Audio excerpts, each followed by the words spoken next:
Hi, everyone, and welcome to our mini interview. Today, we're going to talk about soft skills, which is a very hot topic right now, believe you me. And today, I have a guest, Manal Sayid, who is going to talk to me about soft skills and actually all sorts of skills and why they're important, how you can develop them, and things like that. So I'm going to let Manal introduce herself. Hello, everyone. Thank you so much, Lana, for having me and speaking on one of my most favorite topics.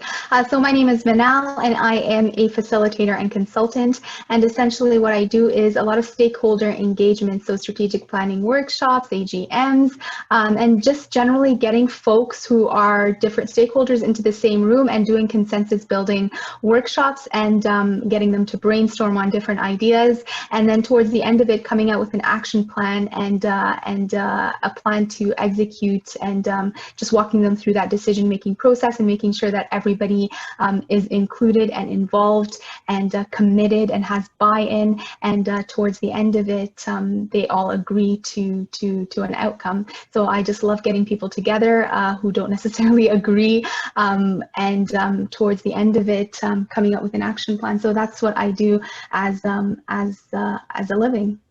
That's amazing. And I know from when I first met you that you have some experience in HR. So you are more than qualified to talk about the topic of soft skills with me today.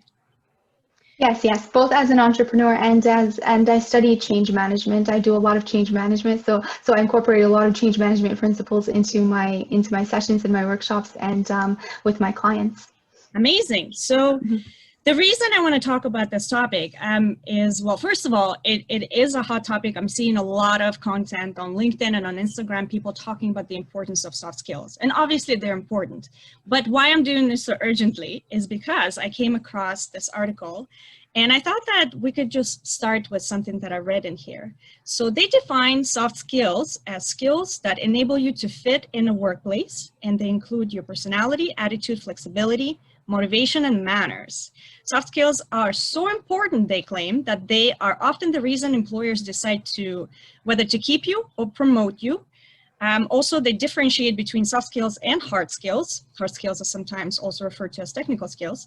And those are the skills that are relevant to the job for which you're going to apply. So for folks who are working in inherently non-technical professions, your technical skills would just be what the job listing says you absolutely must have in order to actually be able to do the job, while the soft skills would be why you're a good fit at that job.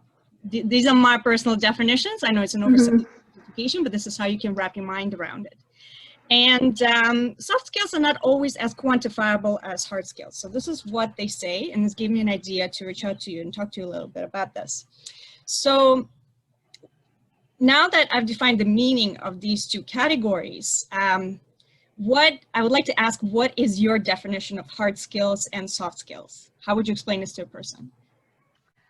Well, having worked in HR, I kind of like this one quote that's kind of been drilled down, and it's kind of like hard skills will get you the interview, soft skills will get you the job. And the way I see it, soft skills are the differentiator. And so there's this book that I read a while ago by Daniel Priestley, and it's called Key Person of Influence. And in this book, in one chapter, he goes over two types of folks in the workplace. He goes the functional and then the vitality. So the functional are those folks that, come into the job, they're competent, they get the job done, they meet their deadlines and all that sort of thing. But then there's also a person who has vitality, right? They come with an extra something. So that's their ability to communicate with folks, their passion, their enthusiasm, their ability to work hard, all of those things that is available to all of us, but we just necessarily don't hone them. And it kind of goes back to, how soft skills is the differentiator factor, because yes, you can hire a functional person and they will get the job done. But at the end of the day, it's that person who has the vitality that adds an extra value to the work that they're doing.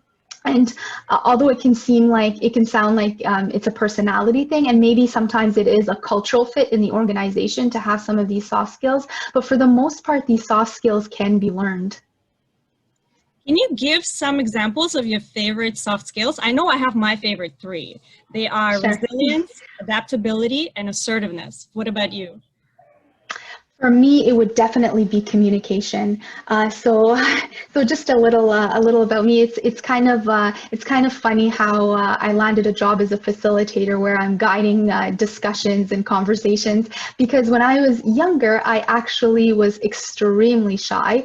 I had all of the information in my head, but I didn't necessarily know how to communicate it. And so I enrolled in workshops, and particularly specifically Toastmasters. So I'm sure a lot of folks have heard of Toastmasters, and it's just given me that that confidence and that ability to be able to communicate better, right? So that is one soft skill that I really value. I think it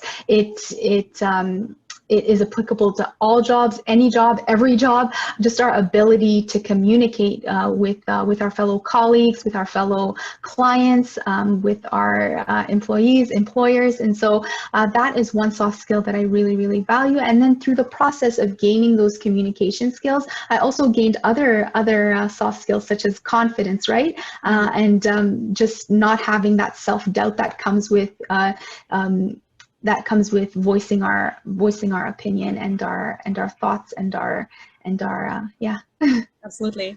So when I jotted down questions to ask you, I put down these 3 questions.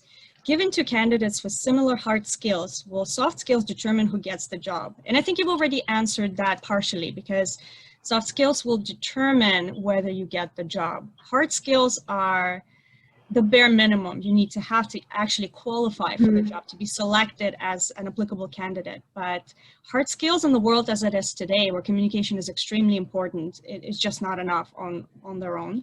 And so the follow-up questions I had was, will you get access to better quality projects if you have good soft skills? Or will you get a promotion? You know, like, are you closer to those things? Do you think that they will swing the balance in your favor? Working on your having soft skills, developing them, and constantly working on them. Will you actually get better quality work? Will you be selected possibly for even a more senior position? I think that's an obvious answer, Lana. Absolutely. And so just like one example of it is, like I said, I used to be extremely shy, and just coming out of my comfort zone and developing that confidence and that ability to communicate, it's really made me see that I actually love working with people. I love networking. I love getting to know folks. And so that's enabled me to go to a lot of networking events, right? Like, I thrive on networking events and just getting to know people and where they come from and their background and their story. And of course, the more you network and the more you get to know people, the more opportunities are available, right? For example, the event that we presented in, I would have never met you if I didn't go to that event and if I wasn't open to that opportunity, right? And so just developing the soft skills and actually going through that process, it's not necessarily I'm going to do it because I want to get paid more, but it really is like a personally fulfilling journey, because you no longer live in that small bubble, in that comfort zone. You kind of expand your circle and you get to know folks. So it just makes your job a lot more fulfilling as well, as opposed to I'm going to come in, I'm going to do my job, and then I'm going to clock out, right? Which might be okay for some folks, but we spend so much time in our jobs. So we might as well make it an enjoyable experience. And just that process of developing our soft skills definitely opens up the door to more opportunities, and people who are more enthusiastic, more love their jobs a lot more, just more folks want to work with them more, right? And so we all have those technical skills, but it's those soft skills that are the differentiating factor for us, and it's fulfilling for everyone that's involved. I think so too. I think if you come across a coworker, or maybe this person isn't in your team, but they do work at the company, and they have that attitude where, what more can you possibly want from me? I've done my job, please leave me alone, I'm here for the job. I think maybe in some cases that is genuinely what they want. And I wouldn't actually go and assume that somehow, you know, they've closed themselves off, or they're resisting being a part of the collective. Maybe that's just a personality trait. However, I've been now at many different companies. Some are more technical and some are more business oriented. And I know what it's like to have a number of those people on the team, and also being kind of more into, I like it when the wheels are greased with manners. I like it when the wheels are greased with communication, when the information is forthcoming, when you don't have to pull teeth, when people actually care and express what they care about in a business appropriate and professional manner. So I think that it doesn't serve anybody to completely shut yourself off, unless this is absolutely who you are, and I wouldn't be trying to pull you into the world of this great communication and everything. You know, this is completely voluntary, but I do think people who generally come to work, do their job and leave, should actually consider breaking out of their shell a little bit within that environment of a job. If it's really an unnatural skill to you, you can think about it as something that will make the project run smoother, something that will make it easier for people to recognize your contribution. So yes, maybe it seems unnatural, and by all means, don't overdo it if it's too much, exposing your personality and being out there, you know, if it's really uncomfortable for you. But I definitely would consider investing a little bit more effort than you already are investing, you know, because it's a good idea. And so my tips are always to try to go just a little bit outside of your comfort zone. You don't have to do anything that's completely out of your personality, that's not consistent with your values, but push yourself a little bit out there to talk a little bit more, describe your contribution, you know, make sure that people see you, people realize your importance. This goes a long way. If nobody knows who you are and you're just fingers typing on the keyboard, then you may not be able to get the, you know, the fruits of your labor. You may not have what should be coming to you, because you may not get that recognition just because you haven't put yourself out there. How can people develop the skills? So I know you've mentioned Toastmasters for communication. What about other things like assertiveness? How can people build that?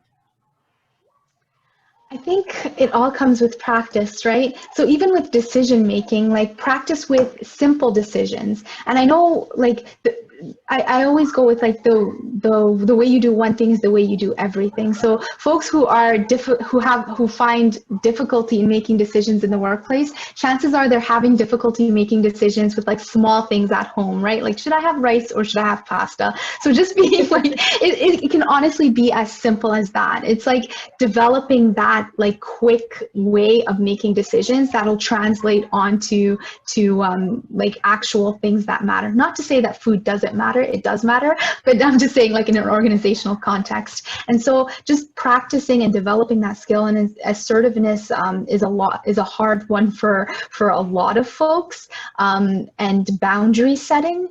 So just getting to know who you are, what sets you off, what ticks you off, and then developing the courage. Again, that goes back to self-confidence, developing the courage to say yes and no to certain things, right? And so different soft skills have different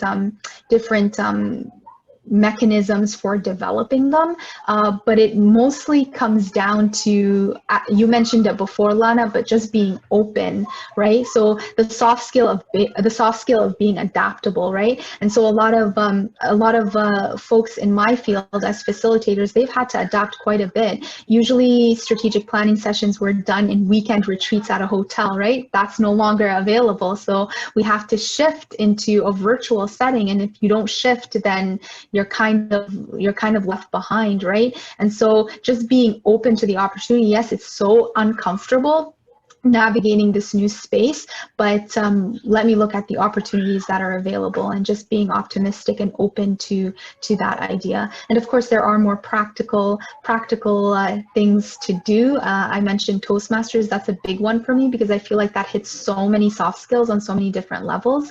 But yeah, it just depends on the soft skill, and generally it just comes down to being open and coming out of your comfort zone. Absolutely. Well, thank you so much, Manal, for giving me a little bit of your time to talk about soft skills. I know it's the kind of topic that just goes out like a branch of a large oak tree. You start pulling, you know, on one leaf and the whole tree shakes.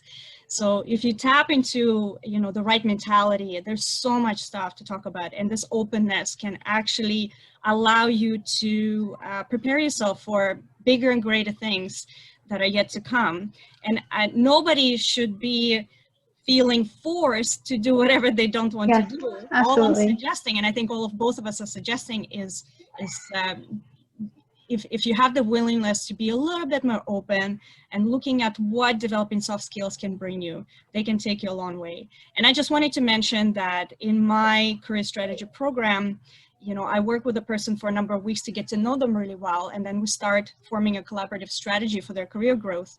And what we do in the end is we select 3 top, and I don't mean top like from just item 1, 2, and 3, but 3 important general items that will open the most doors. So they could be actually, a lot of them actually end up being working on a person's soft skills because they're an investment in a lot of other things that can happen. So I like to set a person up with these strategies.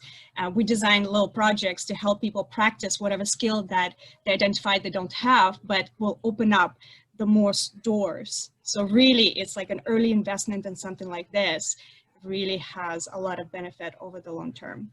Thank you guys for listening, and thank you so much, Lana. next time. Yeah, Bye. totally agree. Totally agree. Take care, everyone. Bye-bye.